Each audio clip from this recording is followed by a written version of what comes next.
Comment ça se passe pour toi ce confinement pour l'instant? Comment tu vis les choses? Franchement, ça va, hein. Je passe beaucoup de temps avec ma femme.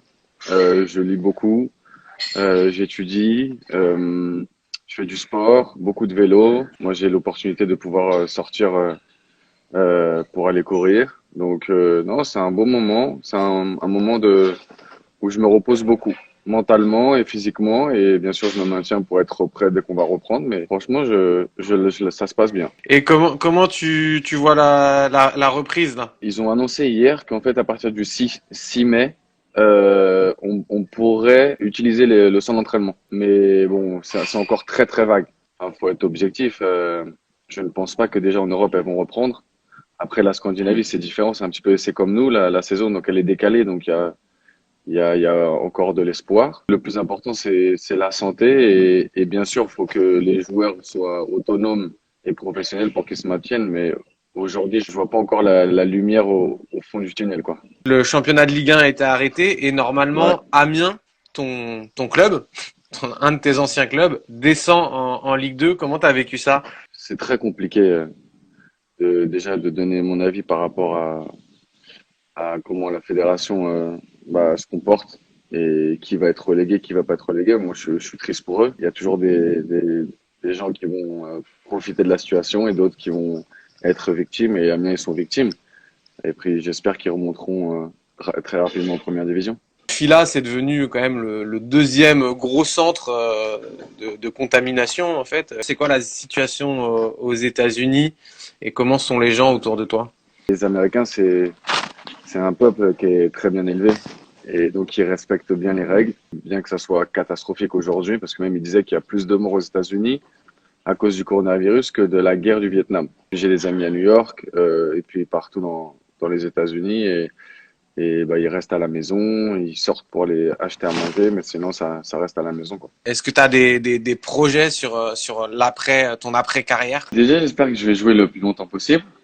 Et après la carrière, ouais, c'est vraiment devenir entraîneur, l'influence du sport sur l'éducation, sur le respect, sur la discipline, c'est quelque chose de très puissant. Et puis entre le foot, le social et aussi sûrement la France et les pays d'Amérique du Sud et d'Amérique centrale. Mais justement, par rapport à ta saison, avec ce qui se passe, est-ce que t'as pas peur que ça sonne un peu la fin de carrière pour toi? T'as dépassé la trentaine. En fait, ça fait quelques années déjà, je suis un petit peu préparé par rapport au fait de la retraite. Entre Dieu, le football et bien sûr aider les gens, je sais pas encore qu'est-ce que je ferai. Après, je suis pas peut-être pas préparé à 100%, mais je suis préparé que le football un jour va s'arrêter. Comme dans un match, je donne tout et bah, si ça doit s'arrêter demain, bah ça s'arrête demain et si ça va continuer, ça continue. Et c'est tout ce qu'on fait, faut le faire pas pour l'homme, mais pour Dieu. Et donc c'est exactement, enfin, Hmm. une de mes philosophies que j'essaye de suivre. Il y en a beaucoup qui ont des problèmes capillaires. Les coiffeurs, je sais pas si t'as vu la touffe d'Olive, mais toi, t'as Non, pas j'ai pas l'air vu. trop d'avoir de problème là. Non, moi j'ai ma petite, mon petit rasoir électrique et je peux me raser quand je veux, où je veux, à l'heure que je veux. Euh, non, non, moi j'ai aucun problème. Qu'est-ce que tu lis comme livre, toi, intéressant? Comment tu fais pour t'occuper en ce moment? Enfin, est-ce que tu as quelque chose à nous recommander? Je lis des livres qui sont en relation avec Jésus-Christ. Là, j'étais en train de lire, comment dire en français, c'est comment se comporter en temps de souffrance et Hmm. de douleur. Pendant ce temps, j'essaie de vraiment me décoller des réseaux sociaux et en même temps des films. Là, j'ai pas regardé un film. Après, regardé un film magnifique il y a une semaine. Cellule 107. C'est un film turc magnifique. Alors, est-ce que ça te donne plus de temps pour cuisiner? Qu'est-ce que t'as fait dernièrement comme bon petit plat? Je mange une fois par jour. D'une part parce que je veux pas prendre de poids et d'autre part parce que bah, j'essaye d'être en communion avec les gens qui peuvent pas manger et donc je mange qu'une fois par jour. Ouais, parce que tu as quelque chose qui te tient très à cœur, c'est que tu agis beaucoup pour le Venezuela. C'est déjà si compliqué le reste de l'année, la situation là avec le coronavirus. Enfin, est-ce qu'ils sont atteints par ce corona directement? Qu'est-ce que tu peux nous dire du Venezuela? Est-ce que tu fais pour eux? Ils ont fait quelque chose de très sage. Ils ont fermé les frontières très rapidement. Mais le problème, c'est comme il n'y a aucune production intérieure et l'économie, elle est catastrophique. Un cadre, il gagne 4 dollars par mois. Le prix de la nourriture, il est comme aux États-Unis. Donc, même un cadre supérieur ne peut pas gagner assez d'argent pour que sa famille survive. Maintenant, ils ont interdit à tout le monde de travailler. Il n'y a aucune rentrée d'argent et la situation est catastrophique. Les gens meurent de faim, littéral. La famine tue largement plus que le coronavirus et on prie tous les jours.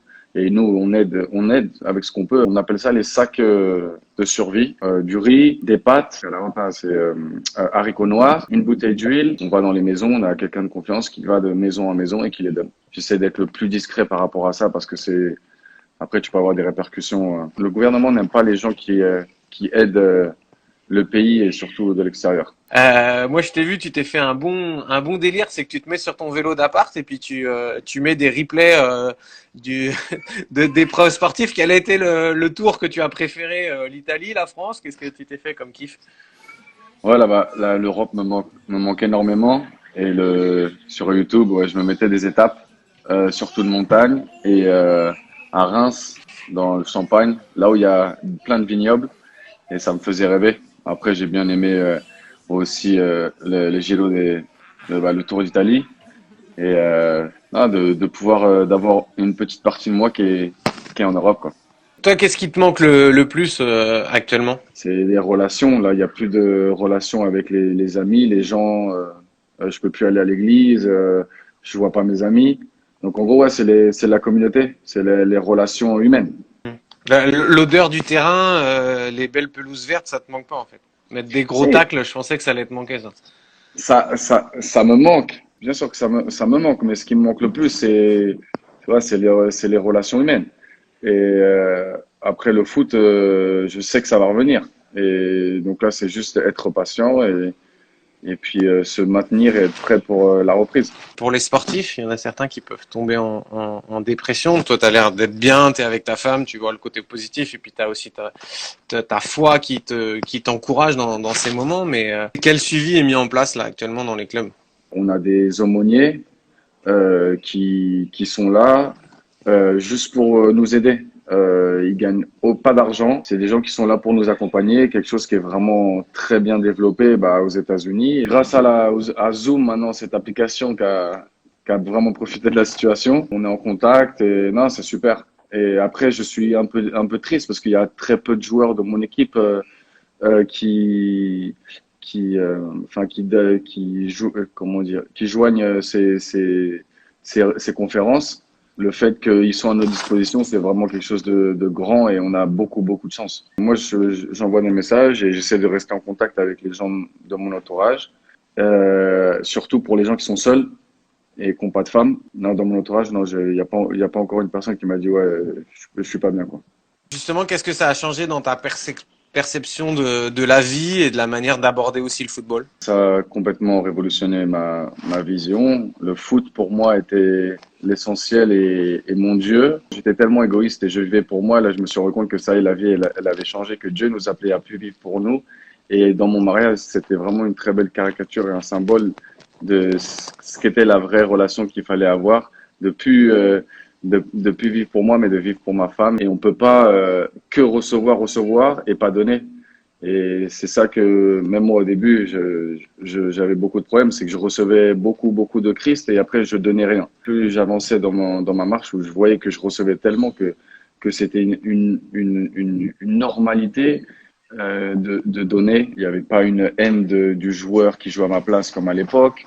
Il n'y avait pas de jalousie. Et on est appelé à servir. Jésus-Christ n'est pas venu pour être servi, il est venu pour servir. Et on est appelé à servir. Et donc de pouvoir servir le joueur qui a 18 ans, qui joue titulaire à ma place, c'est une manière de glorifier Dieu très puissante. Et je vois son amour encore plus et je le vois encore plus dans ces moments-là. Et donc je remercie Dieu pour déjà ces 2 années où où je fais banquette.